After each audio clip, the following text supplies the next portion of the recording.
This edition of the Ridley Report is brought to you by WeUseCoins.com.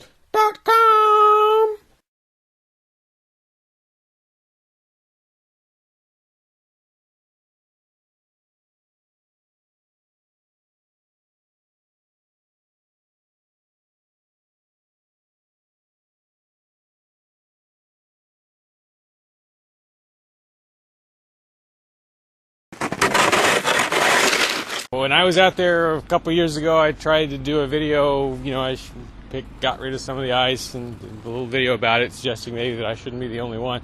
I don't think anyone even paid any attention, unless I'm missing something.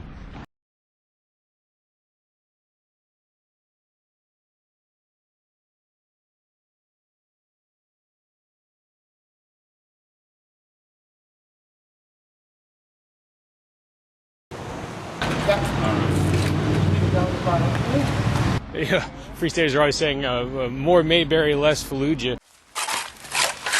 I'd like to say more Mayberry, less Move.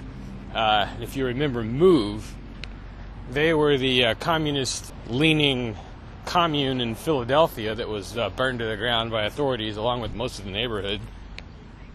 Why? Well, because they were perceived as sort of a threat to the neighborhood. Their demeanor and actions didn't really always do much to help ease that perception. Initiation of property tax resistance. Simply put, I bought this land here under the impression that I own it. It should be accompanied by and thus associated with some sort of improvement to the neighborhood.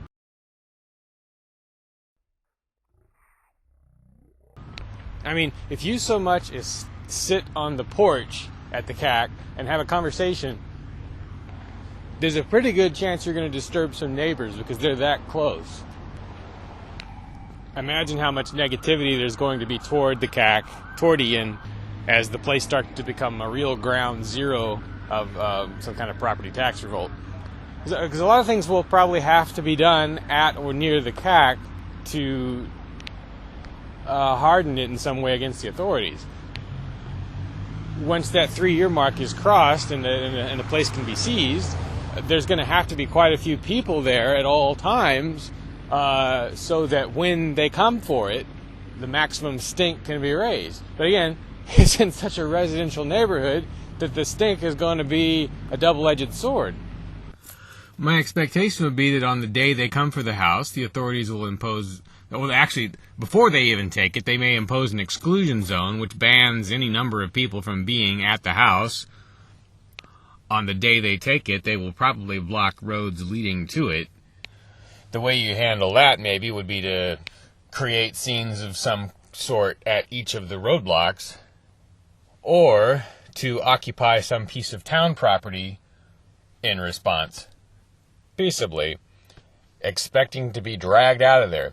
But the goal here, I think, probably should be not just to maximize publicity, everyone already knows that, but to trigger a sort of second or third phase in the property tax revolt, to inspire someone else to do the same thing, hopefully 10 or 15 someone else's. Now, if Ian and company have set different goals, fine. But what exactly are the goals? I mean, there should be clearly defined objectives. Every aspect of this should be documented as well as possible, especially on video. What would be relatively ideal is if there were some situation that could be created where the free keeners, Ian, whoever, are able to broadcast live inside some ongoing situation. So would that require barricades of some kind? Would it require boarding up the windows? Should there be some method by which the people inside the home can render the home unusable to the bad guys after they've got it? Again, in a peaceable manner.